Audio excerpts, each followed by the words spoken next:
Olha, o homem é uma tricotomia. O homem tem espírito, alma e corpo. Mas nem sempre essas três coisas concordam.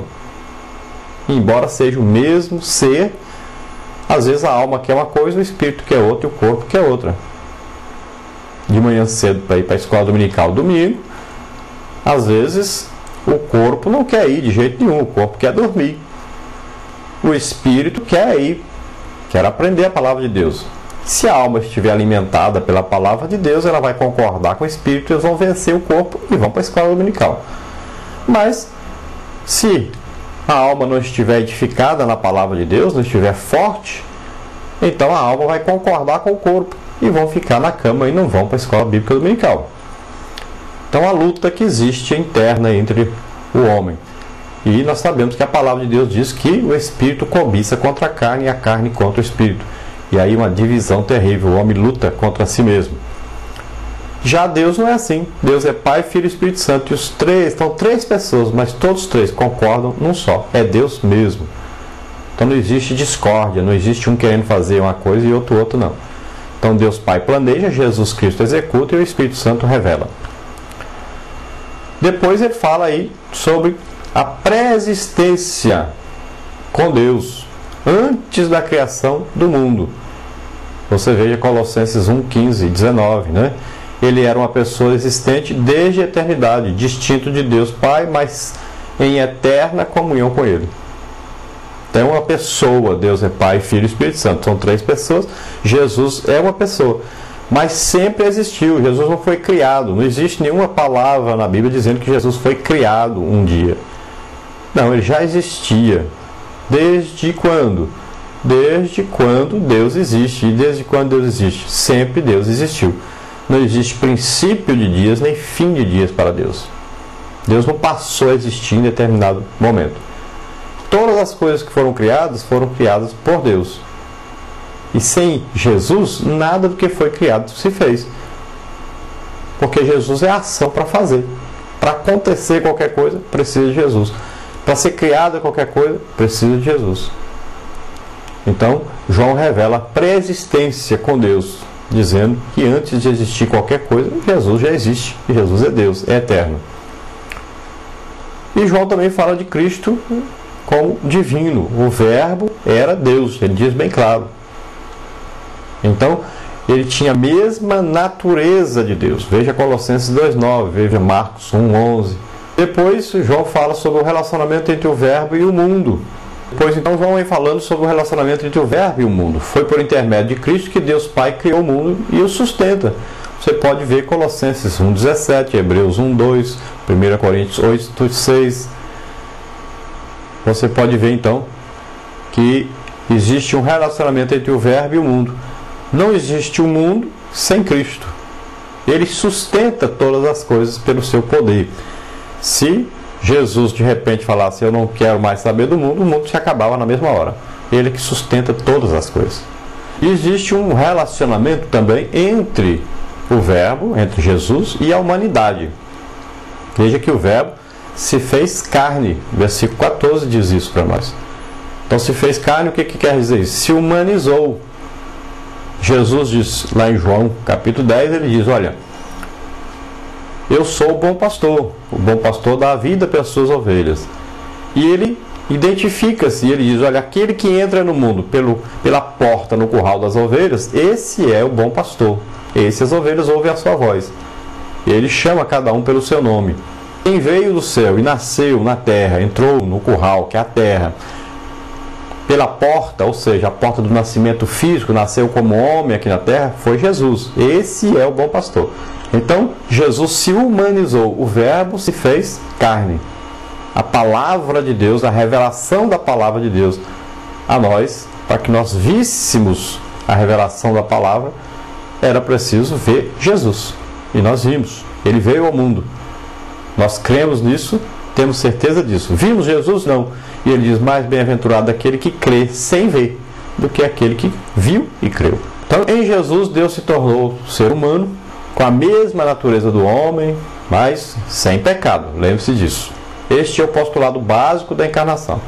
Cristo deixou o céu e experimentou a condição de vida com a mesma natureza do homem. Experimentou aqui a vida humana, o ambiente humano, ao entrar no mundo pela porta do nascimento humano. Vê Mateus 1:23.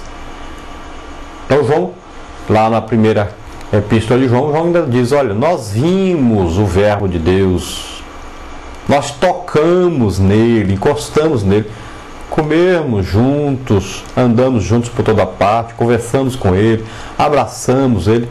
Nós vimos, era o verbo de Deus, era Deus mesmo. João fica até espantado, como pode? Era Deus mesmo e nós tocamos nele. Tudo isso foi feito por ele e ele estava aqui. É uma coisa maravilhosa.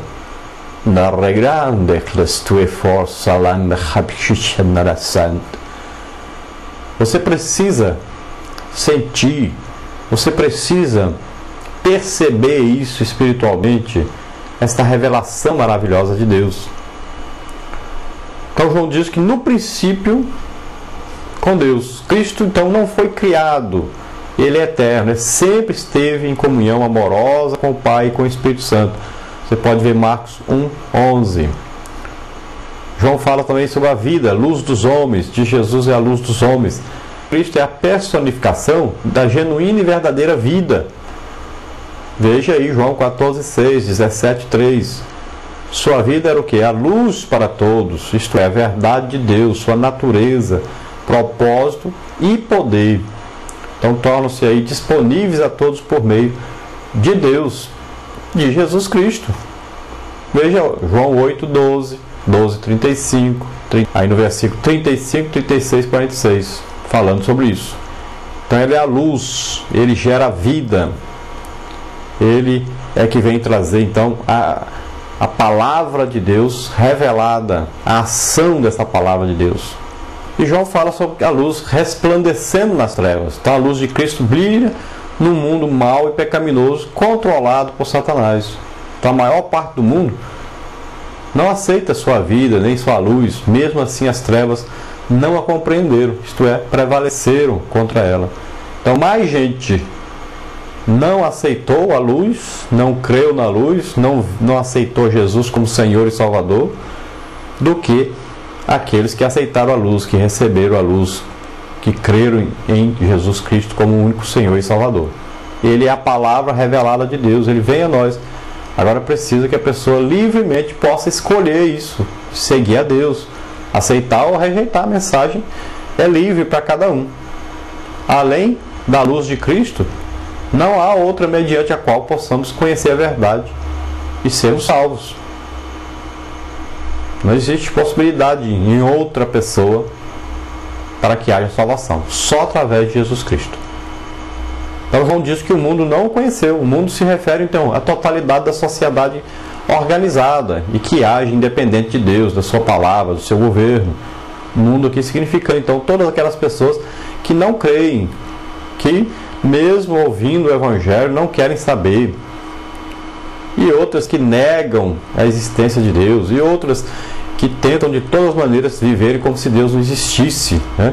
Então o mundo nunca concordará com Cristo, permanecerá indiferente ao seu governo, indiferente e hostil a Cristo e ao seu Evangelho, até o final dos tempos. Pode ver Tiago 4:4. O mundo é o grande oponente do Salvador na história da salvação. Então você veja Tiago 4:4, 1 de João 2:15 a 17, também o versículo 4 e 5. João fala também sobre o unigênito do Pai no versículo 14. Então o termo unigênito quer dizer o quê? Não significa que Cristo foi um ser criado, pelo contrário. A declaração refere-se ao seu relacionamento exclusivo com o Pai. Está se referindo ao que quando ele fala unigênito? Ao fato de ele ser o Filho de Deus desde toda a eternidade. Então aqui nós temos uma filiação em relação ao Deus Trino. Você vê João 1, versículo 18 também, João 3,16, João 3,18, vê Marcos 1,11, tudo fala sobre isso. O unigênito do Pai, único Filho de Deus, que é Deus mesmo. E ele diz então, e o Verbo se fez carne. Então Cristo, o Deus eterno, tornou-se humano. Você veja Filipenses 2, de 5 a 9. Então nele se uniram a humanidade e a divindade. De modo humilde, ele entrou na vida e no meio ambiente humanos, com todas as limitações das experiências humanas.